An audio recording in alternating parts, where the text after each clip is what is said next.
Hey, how's it going everyone? Welcome back to another video. Today we have ourselves KIWI Design's first audio strap, so without further ado, let's get right into it. Basically, this is based on the original design of the original KIWI Design strap, which is of course based on the Elite strap, and it's definitely an improvement over the original. Comparing these pads side by side, we can see that the new one is a bit more shiny, and it does seem like they have actually changed the material, as the old one isn't as shiny.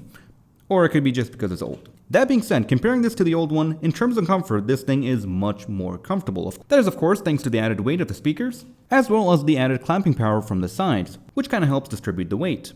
Unlike the deluxe audio strap where the actual speakers kind of lock in and out, the KIWI only has a spring-loaded arm, which is kind of nice, as it gives you confidence in knowing that the headphones here will always have some clamping power onto your ears. However, if you're looking to actually pull them off when someone's talking to you, well, the only way you can do that is by lifting them up like so. And I don't recommend having the headphones like this for long periods of time, as it will definitely damage the padding. In terms of flexibility, we have side to side, of course all the way up here, and all the way down here. Of course you have outwards and inwards, as well as side to side, but not how you expect.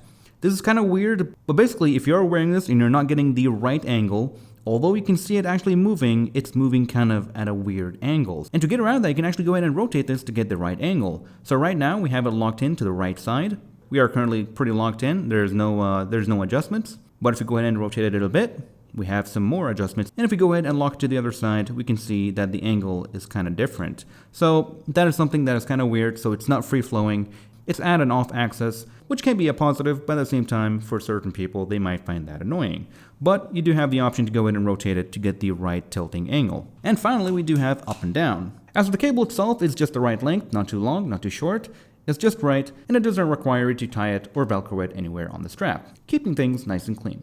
And lastly, before we go ahead and talk about the actual audio experience, we have the actual padding and total comfort of the headset. So the rear pad here is fantastic, it is memory foam, and the material chosen here feels really nice, so you got yourself pretty protected there. There is no tilting on the back, it is a solid piece, but it does have a little bit of flexibility. As for the center strap, it is a fully padded piece, which is very nice. However, it is not memory foam, it is just regular foam. I could be wrong, but either way, it does help and distribute the weight around your head, and it does not feel uncomfortable. It's pretty great, and it works out very well with the audio solution. And finally, let's go ahead and talk about these speakers. How do they sound, and how do they sound compared to the built-in speakers? And quite possibly, how do they sound compared to the DAS? So first off, if you're an audiophile, these are not warm, they are more mid-focus. The trebles kind of feel like an afterthought, and the bass, well, what bass? The low end here is almost non-existent. It's not going to win any awards, but at the same time, it's not horrible. They are decently comfortable, not amazing, just alright. The important part is that they don't get in the way of the comfort experience, which is a positive. However, when compared to the built-in speakers, which are not on the ear, they actually have way more clarity and more bass. And you can definitely tell that by actually cupping your ears like so, and getting that audio routed to your ear, which you'll notice the difference. The built-in speakers on the Quest, they're not horrible. Compared to these, they sound kinda hi-fi. But because they are just off-the-air speakers, they're not making any kind of contact to your ears, some of that audio quality is of course gone. But they definitely have bass and they definitely sound clear. You don't really get the whole experience unless you're cupping them. And when compared to the deluxe audio strap, this thing definitely wins. It is neutral, the sound is a bit clearer, and decently balanced. And with that being said, that is all for this video. If you're just looking for a comfortable strap that gives you an audio solution to make your audio more private so you're not annoying people with your games, this headset is definitely it. If you're looking for an audio strap that's going to help you in some of these FPS games like Pavlov, this will definitely help out compared to the built-in one.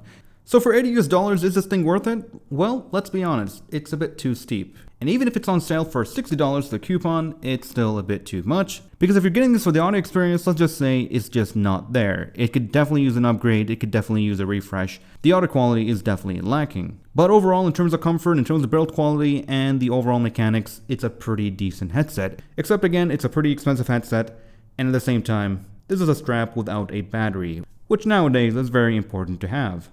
With that being said, that is all for this video. Do I recommend this?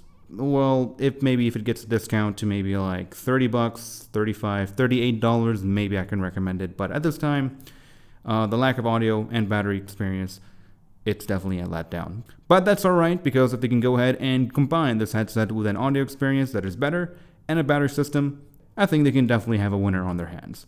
So with that being said, guys, that is all for this video. If you have any questions, do let me know in the comment section below, and I'll see you guys in the next one. Take care, everyone.